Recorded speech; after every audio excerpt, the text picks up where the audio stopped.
સુરતમાં ઉનાળાની શરૂઆતમાં મચ્છરોનો ઉપદ્રવ ત્યારે રાંદેર ઝોન વિસ્તારમાં મચ્છરોનો ત્રાસ જોવા મળ્યો।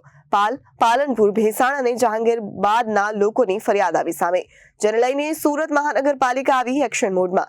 ત્યારે મચ્છરોના ઉપદ્રવને લઈને હવે ડ્રોનની મદદથી કરાશે નાશ।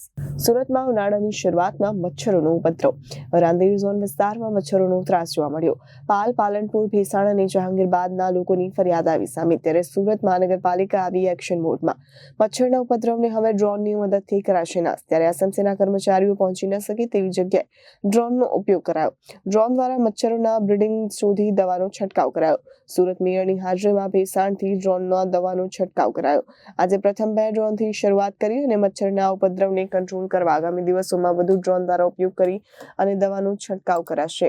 અત્યારે ભેસાણ નજીકના ગામ પાસે જ્યાં હમણાં આ વિસ્તારમાં મચ્છરની ખૂબ જ ફરિયાદ આવી છે, એટલે ડ્રોન દ્વારા દવા છંટકાવનો કાર્યક્રમનું આયોજન પહેલીવાર મહાનગરપાલિકાએ ઇનિશિયેટિવ લીધું છે। એટલે આવનાર સમયમાં જ્યાં જ્યાં અમારા સફાઈ કર્મી ભાઈઓ નથી પહોંચી શકતા એવા એરિયામાં, ખેતરના એરિયામાં હવે ડ્રોન દ્વારા જ્યાં પાણી સ્થિર હોય, જ્યાં મચ્છરની ઉત્પત્તિ થતી હોય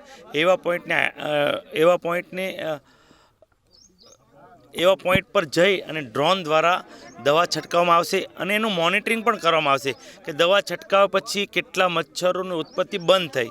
એટલે આવનાર સમયમાં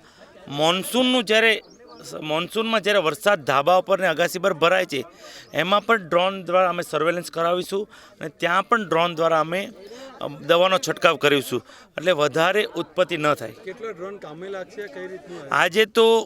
આજે તો શરૂઆત કરી છે અહીંયાથી 2 ડ્રોન દ્વારા। આવનાર સમયમાં જેમ વધુ ડ્રોનની જરૂર પડશે એમ મહાનગરપાલિકા દ્વારા વધુ ડ્રોનનો ઉપયોગ કરી, ટેકનોલોજીનો ઉપયોગ કરી અને વધુ મચ્છરોની ઉત્પત્તિ ન થાય તેનું કેર કરીને ત્યાં દવા છંટાવીશું। Reporter Arvind Rathod, Janadesh news, Surat.